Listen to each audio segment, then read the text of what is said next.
This is the review I've been truly waiting to make for a long time. And I'm gonna be back to making tech videos and still stay with gaming videos. But I wanna talk about this. This is the DJI Mini 3. It is one of my favorite drones I've ever had. The first DJI drone I had was a DJI Spark, and then I upgraded to a Mavic Air 2, and then I upgraded to this.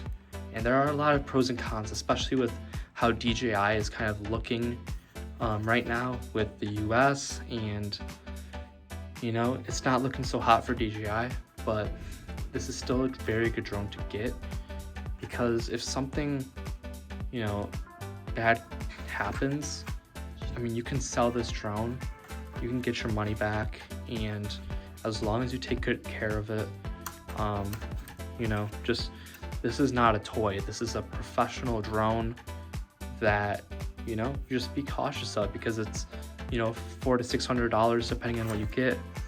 I got the smart controller with it. This is a very premium controller. It makes it so you don't have to put your phone on the controller, and it's super nice. But this definitely does add cost as a bundle together. I'll turn this into a whole video or whatever. I'm not really sure why the network's not connected, but I'll have to figure that out later. But you can see that this is really nice screen, really nice. You have everything you need: normal, sports mode, cinematic mode, return to home.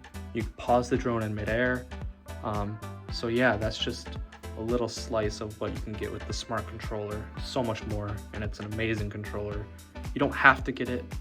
The normal bundle is probably, you know, $399 or $419 on Amazon. It's one of the best drones to buy right now for sure. The more I want to talk about this drone, I just really want to talk about the band, because like I said, everybody's worried about that. And like I said, I think there's, you know, definitely some cons to that, some things that need to be talked about. Because basically what happened is the US doesn't want Chinese drones in our country. But it's also gonna kind of hurt maybe DJI in multiple different ways with the different products too. But essentially what they say is that they'll try their best to support the customers still, and you know, their apps will still work and they'll get updates, but it comes at a limit. Like eventually it may stall. So you might see that happen, but it's gonna give the US more opportunities to build premium drones, because we as US customers need premium drones. We've been so used to DJI drones that are top of the line.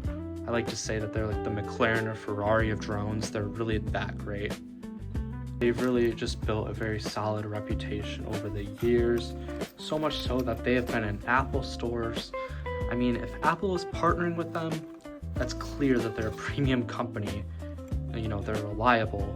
They don't just fall out of the sky, you know, these drones. And they also sell like similar like GoPro cameras, like it's similar in the sense that they make their own action camera called the DJI Action 4, 5, 6.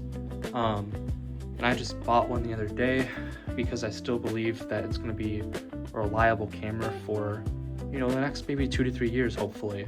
So we'll just have to see how that works. But so basically my favorite things is like the top speed of this drone is 32 miles per hour around there.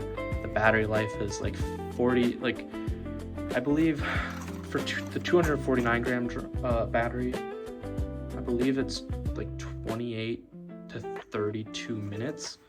But if you get a plus size battery and spend a little bit extra, you can get like real time, like 38 minutes of flight time, which is insane. Like, that's truly top of the line. That's even better than some of the bigger and more expensive drones that they offer. So that's one of the reasons why I got the DJI Mini 3 instead of the slightly more, you know, expensive drones like the Mavic Air 3 or the Mavic Air 4. That's like way too expensive. But, you know, I gotta cover that. People definitely want to know the specific thing range is for this camera, because with real world, You know, it's about maybe 1.2 to 1.4 miles I've gotten, which isn't a ton, but it still is relatively good for drones. And it really depends on where you live too. Like, you'll get way worse range if you live in a big city and stuff. But if you live on farmland for distances, then you'll have really good signal for a very long time. So that's you know, it's a pro and a con, depends on, you know, your situation. But let's talk about portability. I mean, this thing, you can fold it up, put it in your pocket, and take it wherever you want. It's perfect. All you have to do is put a gimbal protector on this thing wherever you go, which isn't really that hard to do. It comes with one in the box. My biggest con, and it's not really a con, it's more so like, you gotta look at, it's just like buying a phone. Like, you have to explore what phone you want to get, but you stick with the same brand. You know, stick with DJI because they're reputable. But there's other US companies that are coming too, and you know, that adds for more competition, more product demand and stuff. And we're gonna see it happen because, like I said, DJI is just, a lot of people know that they're in kind of a bad spot right now. But again, I'm not gonna take away and say don't buy the drone, because it's an absolutely amazing drone and it's the best. Like I said, DJI just does so many different things and they're really good at what they do. They're just known very well in the content creation industry. But yeah,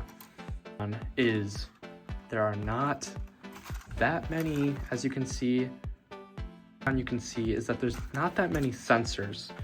And that just means you have to be a little bit more cautious with where you fly, you know, how hard you fly it. Like, you have to be cautious of what you do, but that's fine because every pilot should be responsible with their drone either way. And it teaches you a lot of things. You know, it teaches you how to avoid those obstacles, and it teaches you how to become a better pilot. So I don't really see it as a huge con. And there are sensors down here which are really important because that detects how far the drone is from off the ground to make sure, you know, you don't fall out of the sky, or, you know, that's not going to happen. But what I'm saying is those sensors can like sense even if you're flying over water. It can see what that is. So they're really pretty important, and they're pretty much on every DJI drone. But because this drone is cheaper, it doesn't offer as much premium stuff like sensors. So if you want to spend more on a drone, then you get more sensors, and that's something that I wish I did. But that was just because I wanted to spend less money on a drone, and I haven't really flown it that much lately just because it's been snowing out and stuff, and it's a little bit more windy. But that isn't to say it's a bad drone at all. And if you can get one for professional use where you can make money from it as a business, man, you can make your money back really fast. So that is a huge pro, you know, to get a drone, even if it's not from DJI, you know, just do your own research. And yeah, I would easily recommend DJI because it's an amazing company, very high standards, you know, very professional. But like I said, everybody's kind of worried about them right now. So that's the only thing. But yeah, I hope that helps you guys. Hope you have a great day. If you just make sure to comment below if you have any questions. But yeah, thank you so much for watching. Peace.